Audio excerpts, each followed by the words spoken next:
में हम पानी के अंदर एक लड़की नेहा को देखते हैं और वो अपनी कहानी बताना चाहती थी। फिर हम उसी लड़की को एम्बुलेंस में देखते हैं जो बहुत ही ज्यादा जख्मी थी। कहानी चली जाती है 3 हफ्ते के बाद। हम नेहा को देखते हैं जो अब ठीक हो चुकी थी और उसके पति रोहन को देखते हैं जो डॉक्टर से बात कर रहा था, जो उसे बताने लगते हैं कि सारे मेडिकल रिपोर्ट्स आ गए हैं और घर जाने के लिए नेहा बिल्कुल फिट है। रोहन पूछता है मेमोरी लॉस के बारे में, तो डॉक्टर कहते हैं उसके बारे में तुम चिंता मत करो, वो ठीक है। नेहा कहीं खोई हुई सी लग रही थी, इसीलिए रोहन उसे कहता है कि तुम ठीक हो जाओगी, तुम स्ट्रेस मत लो। वो कहने लगती है कि फिर मैं पानी में कैसे गई थी। रोहन कहता है जो कुछ भी हुआ वो बस एक एक्सीडेंट था। फिर वो लोग बाहर आते हैं और रोहन चला जाता है गाड़ी लाने के लिए। वहाँ पर नेहा को एक बच्चा दिखता है और वो उसे पूछने लगती है कि तुम्हें क्या हुआ, तुम हॉस्पिटल में क्यों आए हो। कि तभी वो लड़का एक भूत में बदल जाता है और कहने लगता है कि अगली बार तू नहीं बचेगी। खैर इसके बाद हम दोनों को एक हेलीकॉप्टर में देखते हैं और रोहन अपनी पत्नी को आइलैंड दिखा रहा था, मतलब कि उसे याद दिलाने की कोशिश कर रहा था कि उनका घर कहाँ है। नेहा को याद आ जाता है कि उस आइलैंड में जो घर दिख रहा है वही उनका घर है। कुछ समय के बाद वो लोग अपने घर के अंदर आते हैं और घर में सब कुछ बिखरा पड़ा था। रोहन अंदर चला जाता है और कुछ समय के बाद ही दरवाजा अपने आप बंद हो जाता है।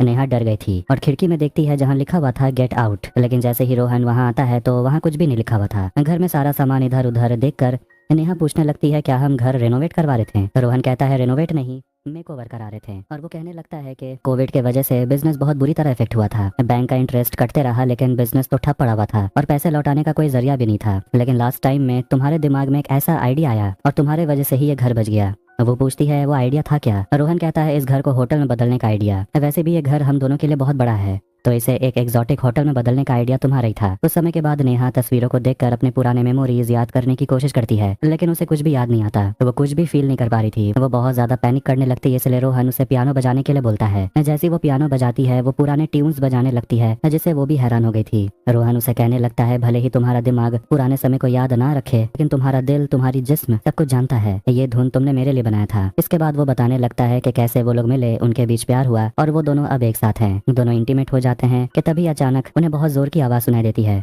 जब वो लोग बाहर आते हैं तो देखते हैं कि दरवाजे का कांच पूरी तरह से टूट गया था और ये बहुत अजीब है क्योंकि हवा तो चल नहीं रही। अचानक ये हुआ कैसे। रोहन कहता है शायद वर्कर्स ने दरवाजे का फ्रेम ठीक से लगाया नहीं होगा। नेहा कहती है तो फिर हमें वर्कर्स को फिर से बुलाना चाहिए काम पूरा करवाने के लिए। इसलिए अगले ही सुबह कुछ वर्कर्स पहुंच जाते हैं घर में काम करने के लिए और रोहन नेहा को फोन देता है और कहता है कि इमरजेंसी के लिए है लेकिन वैसे भी यहाँ नेटवर्क तो आता है नहीं, तुम्हें वहाँ पहाड़ी के ऊपर जाकर फोन करना होगा। रोहन जा रहा था काम करने क्योंकि हाल ही में उसने अपना नया कंसल्टेंसी फर्म खोला है जो कि शहर में है। पानी देखकर नेहा बहुत ज्यादा डरने लगती है। खैर रोहन चला जाता है और कुछ समय के बाद वर्कर्स दरवाजा ठीक कर देते हैं और सैंडविच खाने चले जाते हैं लेकिन देखते हैं कि दरवाजे पर खून से रंगे हाथ का निशान लगा हुआ था। फिर रात में नेहा के साथ अजीब अजीब सुपरनैचुरल चीजें होते रहती है। उसे ऊपर से आवाज आते हुए सुनाई देती है। जब वो कमरे में देखती है तो कोई सेक्स कर रहा था लेकिन जब वो कमरे में जाती है तो वहाँ कोई नहीं था। अब वो उस बिस्तर में कैसे सोएगी। अब थोड़े बहुत गंदे हॉरर सीन्स के बाद वहाँ पर आयशा नाम की लड़की आती है जिसे देखकर नेहा डर गई थी। आयशा उसे पूछती है क्या मैं तुम्हें सच में याद नहीं हूँ। नेहा कहती है मैं याद करना चाहती हूँ लेकिन ऐसा लगता है मेरी जिंदगी कुछ दिन पहले ही शुरू हुई। आयशा उसे कहती है कि मैं तेरी मदद करूंगी, हम दोनों स्कूल में साथ थे, कॉलेज के लिए स्कॉटलैंड साथ गए थे और वहाँ तुझे रोहन मिला और उसी से तेरी शादी हो गई और तू इस आइलैंड में आ गई। और जब प्यार मिल जाता है तो बेस्ट फ्रेंड को कौन ही पूछता है। आयशा को नेहा के साथ हुए एक्सीडेंट के बारे में बताया गया था और जब उसे पता चला तो वो जल्दी से यहाँ पहुँच गई। अब वो आयशा से पूछती है क्या तुम रोहन को पसंद नहीं करती। आयशा कहती है प्रॉब्लम मेरी तरफ से नहीं रोहन की तरफ से है, लेकिन वो कुछ ज्यादा नहीं कहती तो नेहा उसे पूछने लगती है कि तुम मुझे कुछ बताने के लिए आई हो। आयशा उसे बता देती है कि तुम जब से इस घर में आई हो क्या तुम्हें अजीब चीजें महसूस नहीं होती। ये घर हॉन्टेड है और वो स्पिरिट तुमसे नफरत करती है, लेकिन रोहन तुमसे ये बात नहीं बताएगा क्योंकि अगर ये घर होटल में बदलेगा नहीं तो वो बैंकरप्ट हो जाएगा। खैर इसके बाद जब रोहन वापस आता है तो दोनों बैठकर डिनर करते हैं और नेहा को एक एलिवेटर मिलता है जो बंद था। रोहन कहता है कि सालों से ये बंद पड़ा हुआ है और ये बस ग्राउंड फ्लोर तक जाता है और वहाँ से बेसमेंट, लेकिन नेहा उसकी बातों पर यकीन नहीं करती और कह रही होती है कि इस घर में बहुत सारे राज है जो मुझे जानना है। रोहन उसे कहता है कि यहाँ कोई राज नहीं है, बस तुम्हारे मेमोरीज में कुछ गैप्स हैं। आखिर में नेहा उसे पूछ लेती है क्या घर हॉन्टेड है और उसे बताने लगती है कि जब से मैं इस घर में आई हूँ तब से कुछ अजीब हो रहा है, जैसे मुझे कोई चोट पहुंचाना चाहता हो। रोहन हंसने लगता है और कहता है लगता है तुम्हें कोई उकसा रहा है, क्या तुम किसी से मिली थी क्या। तो वो कह देती है आयशा आई थी। रोहन हंसता है और आयशा का लेटर पढ़कर सुनाता है जो उन्हें शादी से कुछ दिन पहले ही मिला था और लेटर पढ़कर पता चलता है कि आयशा शुरू से ही रोहन को पसंद नहीं करती थी। रोहन कहता है ऐसा इसीलिए क्योंकि वो तुमसे जलती थी, वो भी तुम्हारे साथ स्कॉटलैंड आई थी लेकिन सिर्फ तुम्हारे सपने पूरे हुए, तुम्हें मेरे जैसा हस्बैंड मिला और उसे क्या मिला, वो वापस इंडिया चली गई। नेहा उसकी बात मान लेती है। अब रात में वो अपना दरवाजा खुला हुआ देखती है इसलिए वो बिस्तर से उठ जाती है। फिर अजीब अजीब आवाजें उसे सुनाई मिलते रहती है और वो एलिवेटर को चालू देखती है जो उसे काफी अजीब लगता है क्योंकि ये पहले काम नहीं कर रहा था। वो एलिवेटर से नीचे ग्राउंड फ्लोर में आती है और वहाँ पर एक दरवाजा था जिसे बहुत अच्छी तरीके से लॉक कर दिया गया था। बाहर समुद्र दिखाई दे रहा था कि तभी उसे कोई छू कर चला जाता है और उससे वो बहुत डर जाती है। उसे वहाँ पर एक पुलिस ऑफिसर का कार्ड मिलता है, नाम लिखा हुआ था देवदत्त। सुबह में वो शहर जाने के लिए सोचती है लेकिन पानी देखकर वो फिर से डरने लगती है और वापस आ जाती है। अंदर में उसे आयशा मिलती है। वो नेहा से कहती है कि तुम्हें क्या लगता है कि मैं यहाँ तुम्हारे और रोहन के बीच दरार पैदा करने आई हूँ? ऐसा नहीं है। एक्सीडेंट होने से पहले तुमने मुझे कॉल किया था कि तुम्हारी लाइफ खतरे में है, इसलिए मैं यहाँ आई हूँ। नेहा उसे यहाँ से जाने को बोलती है। आयशा उसे कहती है कि तुम्हें वो पुलिस का कार्ड मिल गया, तुम्हें उससे मिलना चाहिए, पता कर लो कि मैं सही बोल रही हूँ या रोहन। नेहा चिल्लाने लगती है कि मुझे समझ नहीं आ रहा किस पर भरोसा करूँ। आयशा उसे कहती है कि जब मैं इंडिया जाने वाली थी तो तेरा फोन आया था कि तुझे एक क्लू मिला है, और वो क्या है वो तो तुझे इस इंस्पेक्टर देवदत्त से ही पता चलेगा। इसके बाद वो पहाड़ी के ऊपर जाकर उन्हें कॉल करती है और अगले दिन इंस्पेक्टर घर पहुंच जाते हैं और बताते हैं कि मैं तुमसे हॉस्पिटल में मिलने आया था, जब पता चला तुम्हारी याददाश्त चली गई है। नेहा उनसे पूछती है कि हमारी पहली मुलाकात कब हुई थी, तो हम उस दिन को देखते हैं जब पहली बार दोनों मिले थे, और इंस्पेक्टर उन्हें अपना कार्ड देता है और कहता है कि मैं तुम्हारे फादर इन लॉ के डेथ को इन्वेस्टिगेट कर रहा हूँ, और कहने लगता है कि जिस दिन आपके फादर इन लॉ की मौत हुई वो यॉट लेकर घूमने के लिए निकल गए थे और शॉर्ट सर्किट हुआ और वो मर गए, लेकिन हमारे इन्वेस्टिगेशन में ऐसा कुछ भी नहीं मिला, और हमें वहाँ पर एक ओवरकोट मिला था जो उनका तो नहीं था, मतलब कि वहाँ पर कोई और भी था, और इसके पीछे शायद रोहन हो सकता है। प्रेजेंट में हम देखते हैं कि पुलिस बताते हैं एविडेंस की कमी होने की वजह से इस केस को बंद कर दिया गया था और रोहन को अरेस्ट नहीं किया गया, लेकिन अभी भी देवदत्त को लगता है रोहन मर्डरर है। और वो बताने लगते हैं कि आपके साथ एक और एक्सीडेंट हुआ था जिस वजह से आपके सिर पर ये चोट लग गया। फिर एक फ्लैशबैक देखते हैं जब नेहा और रोहन के बीच झगड़ा होने लगता है क्योंकि रोहन एक मर्डर सस्पेक्ट बन गया था और वो उस पर बहुत चिल्ला रही होती है और पूछने लगती है कि तुम मुझे कुछ भी नहीं बताते, आखिर बेसमेंट के अंदर एक दरवाजा क्यों लगा हुआ है। रोहन कहने लगता है वहाँ कुछ भी नहीं है, वहाँ पर सीलिंग कमजोर है, वो कभी भी गिर सकती है, और गलती से रोहन उसे धक्का दे देता है जिससे उसका सिर टेबल से लग जाता है और इस वजह से नेहा के सिर पे चोट लग गई थी। इंस्पेक्टर देवदत्त को इससे ज्यादा कुछ भी नहीं पता और उन्हें ये भी नहीं पता कि घर हॉन्टेड क्यों है। नेहा सोच लेती है कि वो पता लगा के रहेगी कि इस घर में किसकी स्पिरिट है। फिर वो अपना रिसर्च शुरू कर देती है और एक रात को वो कहती है कि मुझे उस एक्सीडेंट में मर जाना चाहिए था। रोहन उसे संभालता है और कहता है अब सो जाओ, लेकिन वो उसके झूठे बर्ताव को देखकर उस पर चिल्लाने लगती है और कहती है कि तुम्हारा असली चेहरा है क्या।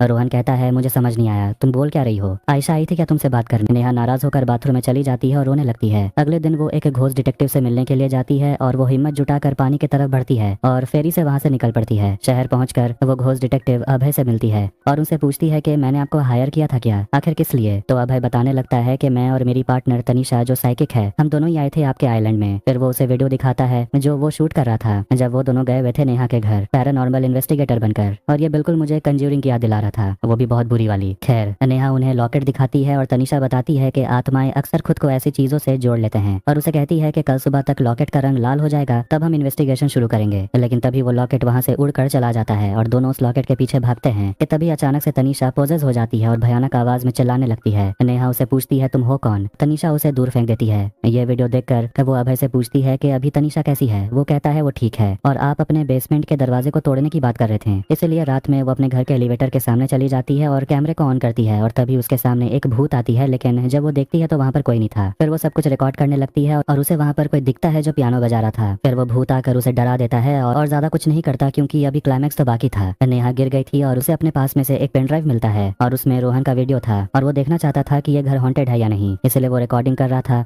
और उसे भी यकीन हो जाता है कि यह घर हॉन्टेड है। फिर रोहन वहाँ पर आता है और कहता है कि यह घर हॉन्टेड तुम्हारे वजह से है। वो बताने लगता है कि एक दिन वो किसी काम से इंडिया गया हुआ था और नेहा चली गई थी अपने पुराने दोस्त शाइना से मिलने के लिए। पुराने दोस्त आपस में घुल मिल गए, लेकिन उसके बाद भी वो लोग कई बार मिलते रहे। फिर शाइना नेहा के घर पहुंच जाती है और उसका यहाँ आने का मकसद कुछ और ही था। वो नेहा के ड्रिंक में कुछ मिला देती है और उसके साथ एक सेक्स वीडियो शूट कर लेती है। फिर वो ये वीडियो रोहन को दिखाकर ब्लैकमेल करती है और उससे 50,000 पाउंड मांगती है, नहीं तो वो ये वीडियो इंटरनेट पे रिलीज कर देगी। बिजनेस वैसे ही खराब चल रहा था और पैसे तो थे नहीं, और कुछ दिन के बाद शाइना फिर से पहुंच गई थी पैसे मांगने। रोहन से उसका झगड़ा हो जाता है और झगड़ा हाथापाई में बदल जाता है और वो शाइना का सिर एक टेबल पे दे मारता है और वो गिरकर वहीं मर जाती है। उसका बहुत खून बह गया था और शायद शाइना की आत्मा इस घर में है। उसकी कहानी सुनकर नेहा पिघल जाती है और कहने लगती है कि तुमने मेरे लिए इतना कुछ किया। फिर दोनों एक दूसरे को गले लगा लेते हैं और दोनों कहीं निकल जाते हैं घूमने के लिए। कितने केयरलेस है दोनों। फिर वहाँ पर एक रात नेहा को एक औरत मिलती है और कहती है कि मैं तुम्हारी बेस्ट फ्रेंड आयशा हूँ। नेहा हैरान हो जाती है और सोचने लगती है कि उसे जो घर पर मिली थी वो कौन थी। आयशा उसे उसका सोशल मीडिया अकाउंट दिखाती है जिसे देखकर वो हैरान हो गई थी क्योंकि उसमें वो उसी लड़की के साथ थी और उसे अब समझ नहीं आ रहा था कि जिस आयशा से वो अपने घर पर मिली वो कौन थी। आयशा उसे कहने लगती है कि रोहन तुझे झूठी कहानी सुना रहा है ताकि तुझे कभी सच पता ही ना चले। होटल से ही रोहन अपने ऑफिस चला जाता है और नेहा उसे कह देती है कि मैं तुम्हारे साथ शाम को घर जाऊंगी और वैसे भी मैं वहाँ अकेले करूंगी क्या, यहाँ थोड़ा घूम लूंगी। फिर वो आयशा से मिलने जाती है और वो लोग एक लड़की से मिलते हैं जिसके पापा कोमा में हैं और दोनों ही बाप बेटी दूसरे दुनिया से कांटेक्ट कर पाते हैं। जैसे ही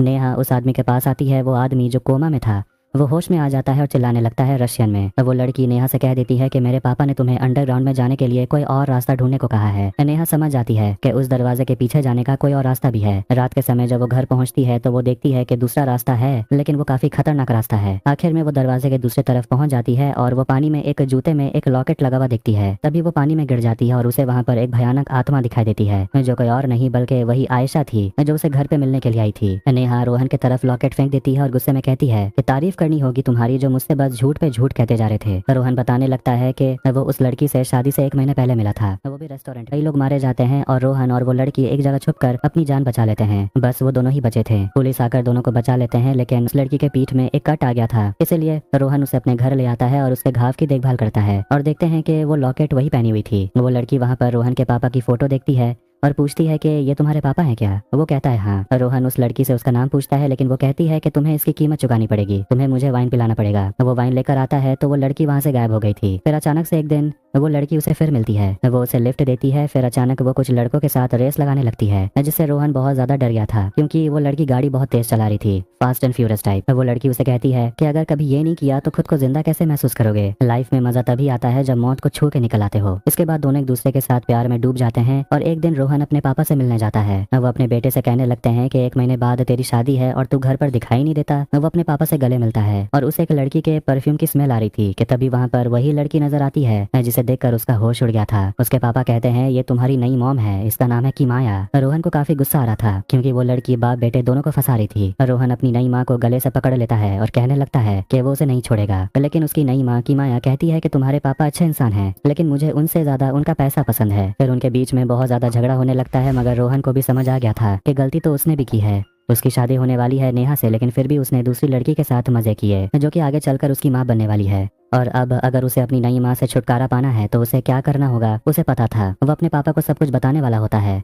कि तभी उसकी नई माँ किमाया आकर उसके पापा को मार डालती है। रोहन आग बबूला हो जाता है, लेकिन वो कहता है कि मैं तुम्हें जेल भेज दूंगा। उसकी माँ कहती है कि मैं तुम्हें फंसा दूंगी, ये कहकर कि तुम अपने पापा की नई वाइफ से ऑब्सेस्ड हो गए थे। दोनों के बीच फिर से लड़ाई झगड़ा होने लगता है। फिर रोहन उसे जोर से धक्का दे देता है और वो दरवाजा तोड़कर नीचे गिर जाती है और उसकी वही मौत हो गई थी। इसके बाद रोहन अपने पापा और किमाया के डेड बॉडी को एक यॉट में डालकर उसमें शॉर्ट सर्किट करके आग लगा देता है, लेकिन मर के भी किमाया लौट आई थी। रोहन ने जो कुछ भी किया उसके लिए वो नेहा से माफी मांगता है और कहता है कि मैं इस घर को बेचकर तुम्हारे साथ कहीं दूर चला जाऊंगा। लेकिन कुछ समय के बाद नेहा अपने पति को ही जख्मी हालत में देखती है, क्योंकि किमाया उन लोगों को यहाँ से जाने देगी नहीं। मगर रोहन को हॉस्पिटल ले जाना बहुत जरूरी था, नहीं तो वो मर जाएगा। कि तभी उनके सामने VFX वाली आत्मा आ जाती है, जो कोई और नहीं बल्कि किमाया है। नेहा और रोहन छुप जाते हैं और रोहन नेहा से कहता है कि तुम्हें यहाँ से चले जाना चाहिए, वो मुझे जाने नहीं देगी। तब उसे याद आता है कि जब वो वीडियो देखी थी तो उसमें तनीषा कह रही होती है कि सॉल्ट वाटर से स्पिरिट की शक्ति आधी हो जाएगी और तब इस लॉकेट को जला दिया जा सकता है और फिर सब कुछ खत्म हो जाएगा। वो रोहन से कहती है कि तुम ये छवि लेकर बेसमेंट में जाओ और बोट को तैयार रखो, मैं माया को संभालती हूँ। नेहा किचन में जाकर पानी में नमक घोलती है